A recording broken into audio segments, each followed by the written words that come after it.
Star Trek Voyager, Starfleet Academy, The Chance Factor. Chapter 3. As Kathryn walked down the path toward the stables, she reviewed her discussion with Commander Brannon for the 100th time since leaving her office yesterday afternoon. To Kathryn's immense relief, she had not been asked to leave Starfleet Academy. Not yet, anyway. Based on her roundup of the stampeding lizard the previous morning, Captain Holbrook had requested that Kathryn be assigned to a feasibility study he was conducting on Deer 4. Commander Brannon had granted the request because she thought that a change of scene and focus would do more to help Kathryn evaluate herself and her goals in a month of counseling. Kathryn suspected that she had only been given a temporary reprieve. Her performance on Captain Holbrook's mission might very well determine whether or not her future included a commission in Starfleet. Still, rather than being depressed about the uncertainty of her status, Kathryn was more than prepared to meet the challenge. And succeed. This isn't the first time I've had to deal with a difficult situation, Kathryn thought, as she breathed deeply of the cool morning air. She had conquered tennis, which she had loathed at first, and figured out every physics problem her father had thrown at her, even when he was too preoccupied to notice or care. Adversity never got the best of her. Instead, it always seemed to spur her to greater effort. She had never heard of the planet Deer 4, but she was determined to conquer it too. Kathryn hadn't questioned why Captain Holbrook wanted her to report to the stables. Starfleet didn't have a mounted division. She had assumed the captain used the facility for recreation like the cadets and had chosen the comfortable surroundings for their introductory talk. However, her high spirits and confidence took a sudden and unexpected plunge when she turned into the stable drive. The courtyard was a chaotic scene of squawking, snarling, and hissing alien animals. A small boy with dark hair and a leather bag slung over his shoulder was desperately trying to quiet the Segal serpent. All three heads were screeching. "Easy, easy, Rayonica, please." The boy didn't pull on the reins when the huge saurian frantically backed up. The beast was 20 times heavier than the boy, and he could not possibly control it with brute strength. He moved with the lizard instead. Kathryn frowned, dismayed that Captain Holbrook had put a child in charge of a dinosaur. Curious, she had consulted her pad about Segal serpents last night before going to sleep. No catastrophe had occurred on Segal to wipe them out as it had on Earth. They looked like huge, cold-blooded reptilian lizards. Although the words saur and dinosaur meant lizard, human scientists had long known that Earth's dinosaurs had evolved into warm-blooded creatures called birds. The Segal serpent was warm-blooded and fairly smart, too. The large brain was located in a bony cavity between the shoulders where the necks connected with the body. One mind controlled all three heads, appendages that functioned like sensory arms. The animal was also high-strung, fast, and dangerous. But apparently, Kathryn realized, her fears were unfounded. The boy closed his eyes and held out his hand. Shaking but calmer, the saur lowered its heads. Scratching the left and right chins, the boy nuzzled the center snout. All three heads woofed with contentment. A slim Vulcan girl watched passively from the door of a small barn across the yard from the main stable. One of her hands rested on the head of a huge, shaggy creature Kathryn recognized as a Vulcan selot. Except for its long fangs, it looked very much like an earth bear. The girl's other hand rested on the back of an Andorian Zabathu. Tava had shown Kathryn a picture of the desert beast she used to ride. With its long legs and neck and wide feet, it resembled a camel without the humps. The Zabathu had short white fur, blue eyes, and a silky golden mane. Long golden hair flowed from the tip of its skinny tail, like a lion's. Except for flicking its tail, it seemed as unconcerned about the unruly dinosaur as its Vulcan handler. Kathryn blinked as a commotion drew her gaze to the side of the smaller barn. A Klingon boy was tugging on a leash attached to an ugly horned creature with bristle hair that looked like a pig with a bad attitude. Another boy with a bumpy ridge running from his forehead over the top of his skull was trying to catch a gigantic black spider with 9-inch legs. The spider seemed intent on provoking the snarling pig thing, and both boys were yelling at each other. Kathryn's heart lurched. She had never seen a Klingon in person before. Although the Klingon Empire and the Federation had been at peace since the Khitomer Accords of 2293, Klingons preferred to stay isolated from Federation society. With his long, tangled hair, ridged forehead, and uneven, protruding teeth, the boy looked just like the hollow pictures of Klingon warriors in her history references. "If that hook spider of yours bites my targ, Endar, I'll roast it for dinner," the Klingon roared with a ferocity that matched the targ's frenzied snarl as it lunged at the spitting insect. "Try it, and you'll feel the sting of Talarian revenge, Thorn." Stepping in front of the spider,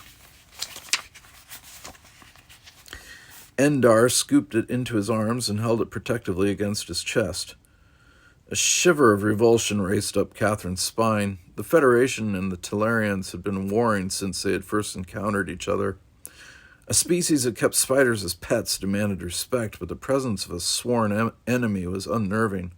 "What have I gotten myself into?" "Kathryn," Captain Holbrook called from inside the barn. "Excuse me, Talor." The Vulcan girl moved her animals aside as she stepped through the door. He was leading a heavy beast that looked like a skinny rhinoceros with a longer neck and narrower head. The animal's body was covered with hard, armored plates like an armadillo's. It had a horn on its forehead and 3 more down the crest of its neck like the targ. Kathryn let out a long, discouraged breath as Captain Holbrook held up his hand for her to wait. "Thorn, come get your sark, please." Hauling the targ away from Endar, the Klingon took the lead shank from the captain. Kathryn started with surprise when Thorn smiled and rubbed the lumbering sark behind its rounded, fur-tufted ears. The animal grunted and groaned. "Yes, Havnej. Feels good, I know. Come on, Jup." Urging the targ to follow, the Klingon boy led the sark to a watering trough. Endar came around the corner of the barn with the spider perched on his shoulder. 4 of its 8 hairy legs were draped around his neck.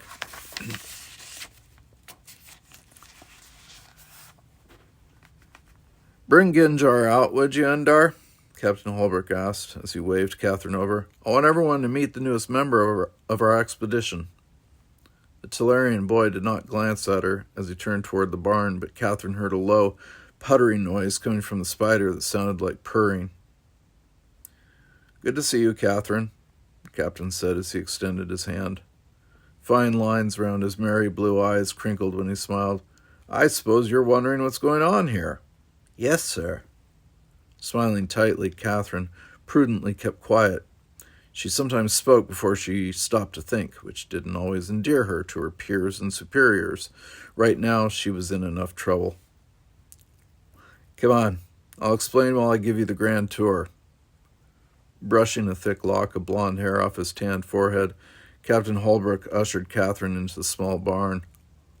"What did Commander Brannon tell you?" "Only that you were doing a study on Deer 4. "Actually, this mission is just a preliminary exercise. Whether or not I get funding to conduct a full-scale study depends on the results of the Deer 4 expedition." Captain Holbrook shrugged.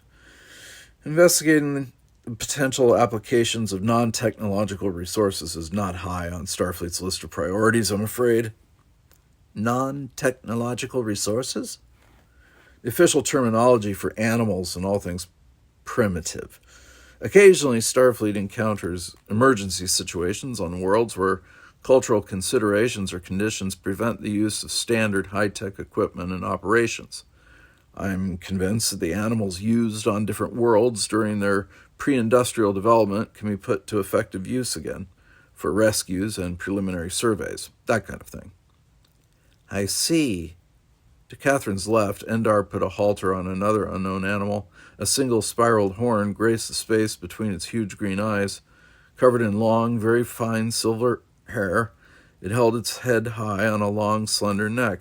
Even with 6 legs, 2 pair in back and 1 pair in front, Ginjar was as elegant as the spider was grotesque. "A Talarian Testayan," Captain Holbrook said softly. "Not terribly swift, but it can climb a cliff like a mountain goat. Better, maybe. It's also exclusively bonded to one rider." "I'll remember that," Kathryn nodded, noting that Endar still refused to look at her. "Exactly why I wanted you on the team, Kathryn. Cadet Castile insisted on riding Rayonica, even though John warned him the Serpent wouldn't respond to physical control." "How do you control it?" Kathryn asked curiously. "No one but John Brezzi can. He's a betazoid. He formed a mental link with Rayonica on Segal. His father's a xenobiologist on the Federation survey outpost there." As they continued down the center aisle, Captain Holbrook answered the question that was suddenly foremost in Kathryn's mind. How did she fit into this bizarre assembly of beast and handler? Cadet Castile's obvious lack of good judgment and respect for the unfamiliar made it necessary to replace him. "I must admit I didn't think I'd find someone who could step in at the last minute and do the job. But then you demonstrated an innate understanding of unpredictable animal behavior yesterday and solved that problem for me." "Thank you, Captain." Deer 4 is a wilderness planet that doesn't have an indigenous intelligent species. For the mission's purposes, we'll invent a primitive population, though. I'm sure it'll be an exciting and challenging adventure for you. Kathryn nodded, hoping her disappointment was not evident. She had grown up in a traditional community where families adhered to an old-fashioned 22nd century lifestyle. With an aptitude for science and a fascination for technology, Kathryn had impatiently counted the years, waiting until she could leap into the modern world of the 24th century, which her friends took for granted. Now she was being sent on an elaborate camping trip. Somehow it didn't seem fair, but she couldn't refuse the assignment. It was her only hope of proving to Commander Brannon that she belonged at the Starfleet Academy. "And here's one of your partners." Captain Holbrook opened a stall door and stepped inside. Kathryn stared. A huge bird with brown and green body feathers was perched on a wooden bar. As Captain Holbrook put a leather glove and held out his hand, it screeched and flapped its enormous wings. Green and red feathers rose in warning on its head. The flying predator's beak and talons, evolved for catching and shredding its prey, were sharp and strong. "Up, Fiona!" The bird obeyed the captain's command and hopped onto the glove. "This is a binarium hawk. You won't have much time to learn the voice and hand signals of controller, but I'm sure you'll manage." "Yes, sir." Kathryn winced at the nervous tremor in her voice, but Captain Holbrook didn't seem to notice. She didn't know anything about birds, and Fiona was eyeing her as if she were today's special on the lunch menu. "What," Kathryn wondered in a near panic, "does he expect me to ride?" "You'll be riding Courtney's Pride," Captain Holbrook said. "Cadet Castile chose him, and the horse has already had a week to get used to the other animals." Kathryn felt only slightly relieved as the captain nodded at the stall across the aisle from the hawk. The large bay thoroughbred snorted, then resumed pacing in small circles. "We'll work with Fiona on the ground for a while before you bring Pride out." The captain left the stall with the hawk and headed out the back door. Kathryn paused as Endar, the hook spider, and the Testayan walked by and out into a fenced paddock. Stepping to the door, she sagged against the door jamb and sighed. The young betazoid, John, was sitting on the ground between the serpent's front legs, petting a rock. The Vulcan girl was mounted and walking the Zabathu around the enclosure with the Sellet trotting at its heels. Thorn stood off to one side, holding the Sark's reins in one hand, the Targ's leash in another, and glaring at everyone. As Endar walked toward the center of the arena, the Testaean suddenly emitted a high-pitched, ear-splitting shriek. The hook spider leaped onto Endar's head and started spitting. The Zabathu reared, almost unseating Talor, the Vulcan girl. The Sellet whirled and roared. The serpent squawked and squealed in three-part harmony and sat back on its monstrous tail. John's rock sprouted wings and took flight.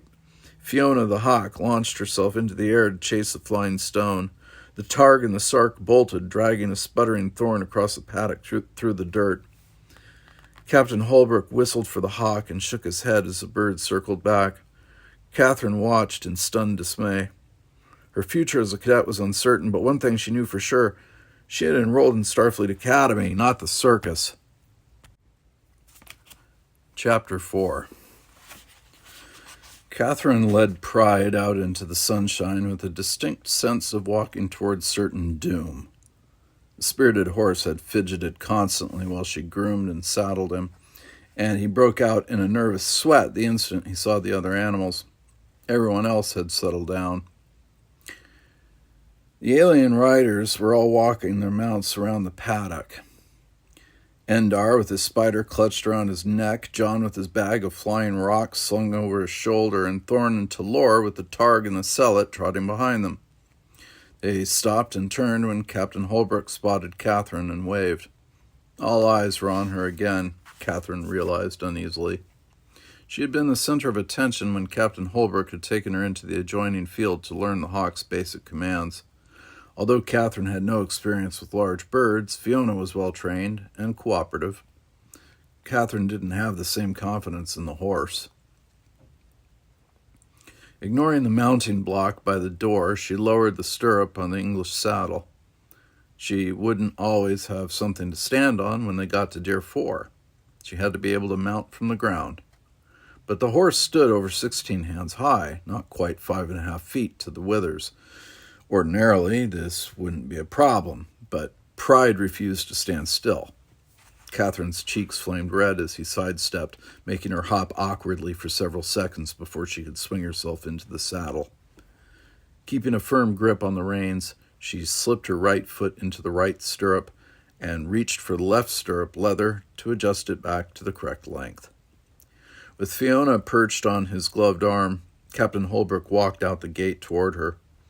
The hawk ruffled its feathers, and Pride bolted. Gripping the saddle with her legs, Kathryn ignored the loose stirrup bumping against her foot and fought the horse for control. She was halfway across the field before she managed to stop, turn, and start back to the paddock. "What else can you expect from a girl?" Endar asked Thorn. The Klingon laughed. Talor glanced at them, but her face was a mask of unemotional calm. "She didn't fall off." John rose to Kathryn's defense, but he looked as worried as the captain. Although their animals had not been perfect models of behavior either, Kathryn could hardly blame them. She must have looked like a total fool. None of them had made a friendly overture since Captain Holbrook had introduced her. Maybe they had all made friends with Cadet Castile and resented her for taking his place. "Having a few problems, Kathryn?" Captain Holbrook asked with a sigh of exasperation. "Yes, sir." Kathryn hesitated, hoping he wouldn't interpret the request she was about to make as an excuse. She didn't make excuses for herself, but there was a problem, and it had a simple solution. "I want another horse. Pride is totally unsuitable for this mission." A slow smile brightened Captain Holbrook's face as he nodded. It was not the reaction Kathryn expected. "Excellent decision, Kathryn. I tried to convince Mr. Castile to change mounts, but he was too attached to Pride. I thought he might calm down with a different rider, but he's just too high-strung. Better to introduce a new horse now, while we still have a week to train." "Thank you, sir." Dismounting, Kathryn kept the reins looped over Pride's neck and gripped them under his chin. That way, if he spooked and ran again, he wouldn't trip on or break the dangling reins. "Just have Lieutenant Commander Ralston show you what he's got and pick one out." "Given up already, cadet?" Thorn hooted as Kathryn headed toward the main barn. That's enough. Sorry. That's enough, Thorne, Captain Holbrook commanded firmly. Kathryn will be right back. Chin up and shoulders squared, Kathryn kept walking. She wasn't going to let the team's remarks get to her, but she couldn't avoid her father's voice echoing in her brain. You never get a second chance to make a first impression, Kathryn. She had blown her one and only chance to make a good first impression, but maybe she could make up the lost ground on the second. However, as Ted Ralston led Kathryn through the stable, she began to have her doubts. The Academy owned a string of lesson horses that were calm, but they were either too old or too set in their ways. Each had a particular bad habit or trick they could get away with when carrying inexperienced riders. Although time and a dedicated trainer could correct such habits, Kathryn didn't have the time. There were also several show horses, all of them thoroughbreds like Pride and Shawnee, and all of them too high-spirited to be safe in unknown, potentially hazardous conditions. Kathryn was headed for a wilderness planet with a group of ill-mannered alien animals and their hostile handlers. She needed a calm, sturdy, dependable horse. And Starfleet doesn't seem to have one, Kathryn thought despondently as they reached the end of the line. Then she spotted a short, coupled buckskin with a black mane and tail in a pasture behind the barn. What about that one? Tango? Lieutenant Commander Ralston threw up his hands. I forgot about him, but he's perfect. How come he's out to pasture? Kathryn asked as Ralston grabbed a halter and headed across the yard. Most of the cadets prefer these snazzy thoroughbreds, the lieutenant commander winked. A dumpy-looking quarter horse like Tango just can't compete when it comes to flash.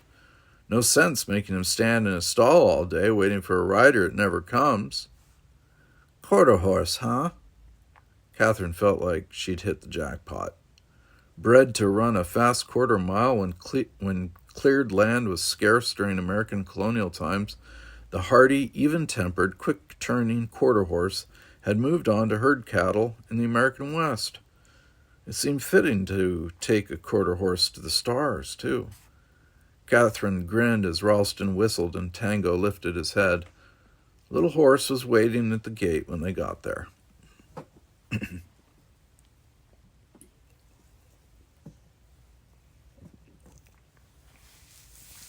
When Kathryn rode Tango back to the paddock, Captain Holbrook gave her a thumbs up, but she already knew she'd made a wise choice.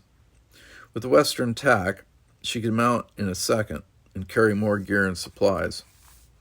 The horse's shorter stride was easy to sit, and she'd be able to ride for hours without wearing herself out.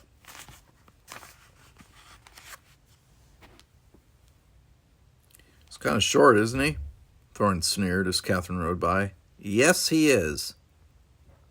He can't be very fast, Endar scoffed. Annoyed, Kathryn just shrugged as she passed John's serpent and stopped. Lifting the reins and pulling slightly to the left, she touched Tango in the right side with her heel. He pivoted on his hindquarters to end up facing the same direction as everyone else.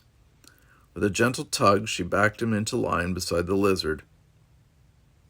He's quite obedient, Talor said. And he's not afraid of Rayonica either.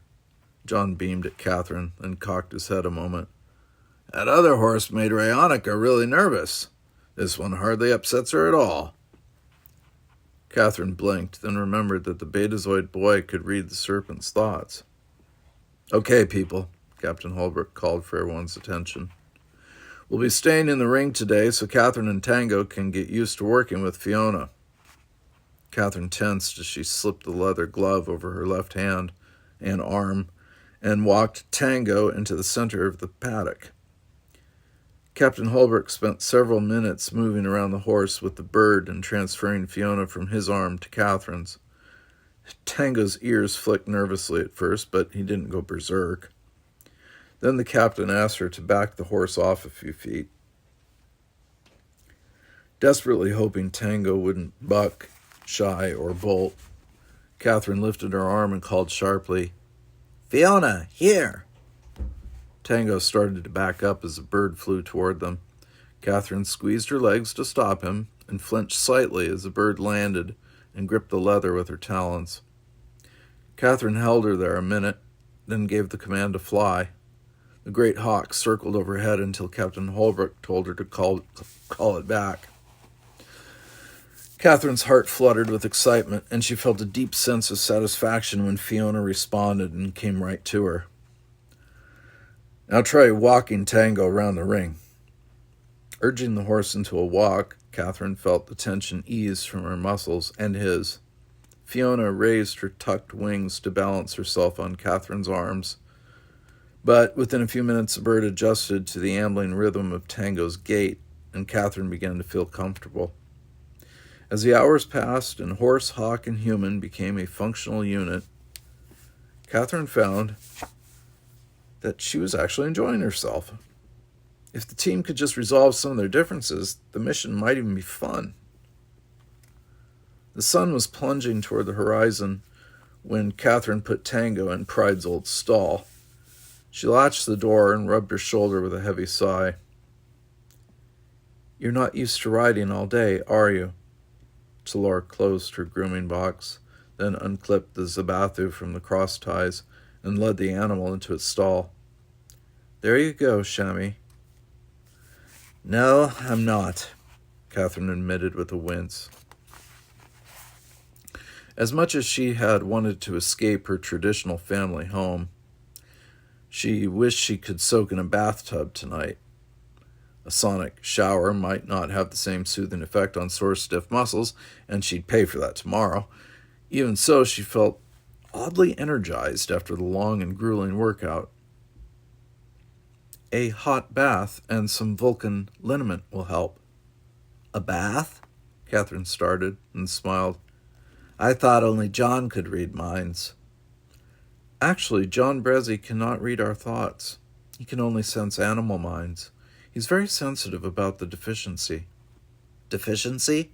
Kathryn frowned. "I think being able to communicate with animals, to know what they're thinking and feeling, is a wonderful talent." "You're not a betazoid. Come, Chaka." The large zealot yawned, then dutifully jumped up and followed Talor down the aisle. "You too, Kathryn. We'll stop by your dorm to get your things." "My things?" Kathryn checked Fiona to make sure the Benirium hawk was secure for the night, then limped after the Vulcan girl. "We'll be rooming together in a house near here until we leave for Deer 4. There's a bathtub." "Excellent."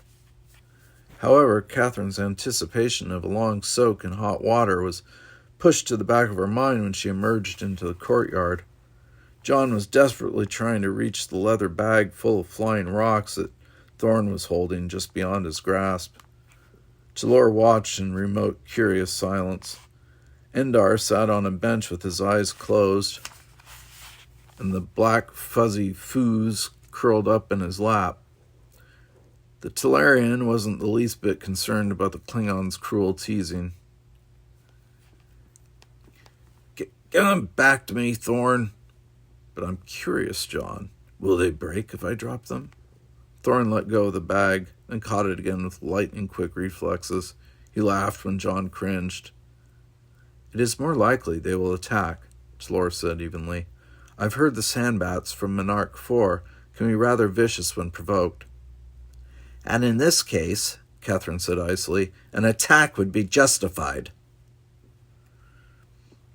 "This is only a contest of wills, a game to make John strong." Scowling, Thorn tossed the bag back to the boy. John fumbled the leather pouch as it hit him in the chest, but he saved it from falling. He immediately sank to his knees and gently placed the bag on the ground.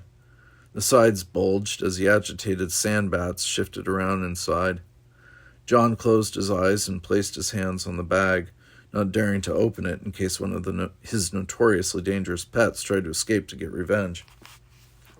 "Are they all right?" Kathryn asked. John nodded, picked up the bag, and ran back to the barn.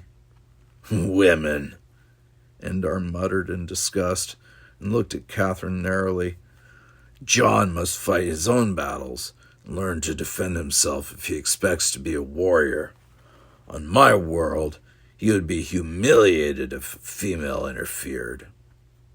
"We're not on your world, Endar," Kathryn snapped. It was the first time the Talarian had spoken directly to her or to Lore all day.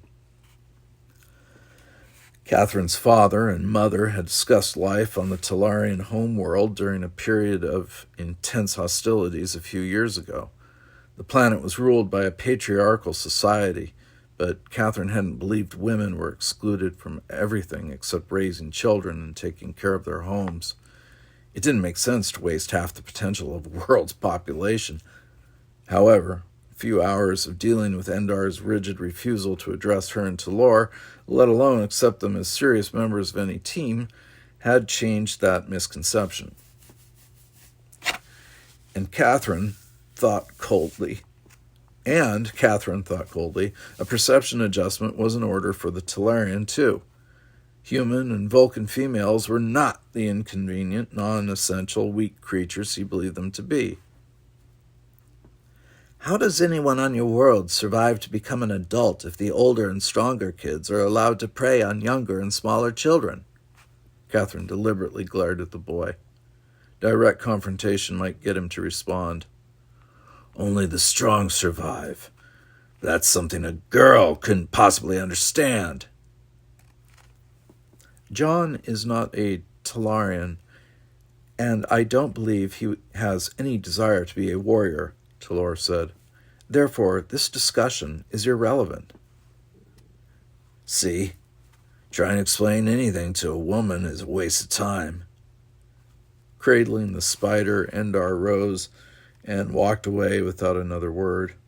Kathryn sighed. Talor was correct in her logic, but she assumed that all societies were logical too. A lot of them weren't.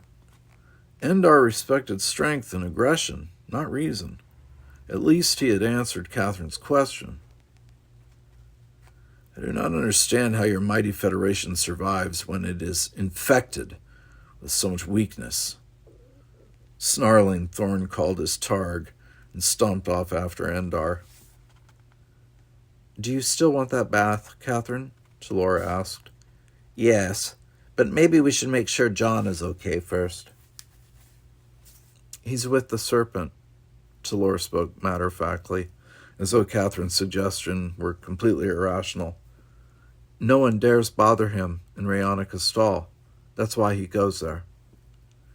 "That's not what I meant. Kathryn choked back the rest of her words. True to Vulcan tradition, Talor had suppressed her emotions so thoroughly she was not aware of the emotional needs of others.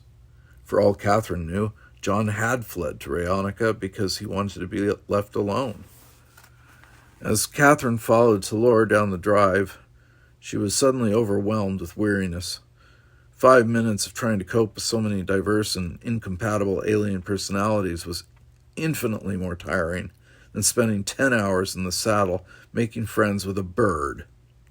And, she realized grimly, it was obvious that they felt the same way about her.